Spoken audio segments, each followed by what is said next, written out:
Kabajamtoota hordoftoota keenyaa ani gurmeessaadha. Sagantaa keenya har'aatiin haala itti waayifaayi laaptooppii yookiin bilbila biraa irratti fayyadamuu dandeenyu, bilbila keenya irratti akkaataa itti fayyadamuu dandeenyu waliin ilaallaa. Nu hordofaa isiniin jenna. Jalqaba seetingii irratti tuqnaa.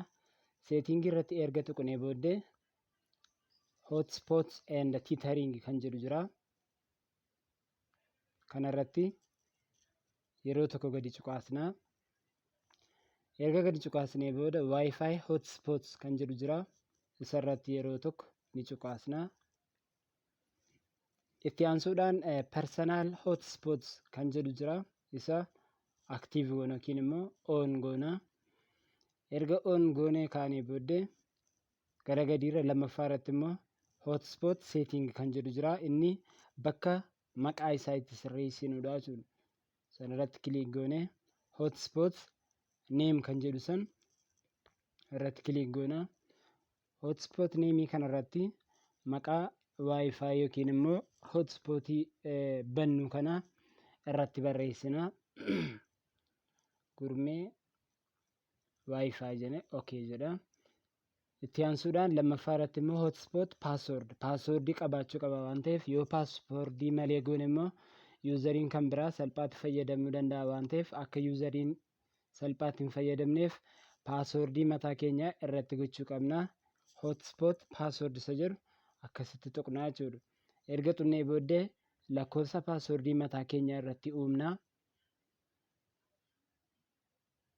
Passwordin isaa immoo dijiitii 8 isaa ol ta'uu qaba jechuudha. Dijiitii 8 gadi yoo ta'e fudhachuu hin danda'u. Itti aansuudhaan xumura irratti save hotspot setting kan jedhu tuqnaa. Yeroo kana save ta'a jechuudha. Argaa jirtu yoo ta'e amma lammaffaa irratti hotspot setting jalatti gurmee Wi-Fi jedhee jira jechuudha. Itti aansuudhaan immoo gara gadiitti share hotspot kan jedhu kun hotspotii keessan kana share gochuu yoo barbaaddan haala kanaan yeroo share isa jedhu irratti yeroo tuqxan password isaa yookiin immoo tiraasaa wajjin hin fidaa scan gootanii share gochuu dandeessu jechuudha. Kanaaf mallattoon inni banuudhaa immoo itti agarsiisu kunoo gubbaa irratti neetworkiitti aanee haala kanaan agarsiisaa jira waan ta'eef neetworkii biraan ni mul'ata sun mallattoo isaati jechuudha.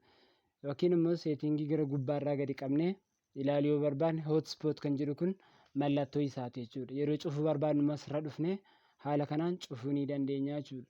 Kun mallattoo isaati jechuudha. Hotspotii kan ittiin cufuu dandeenyudha jechuudha.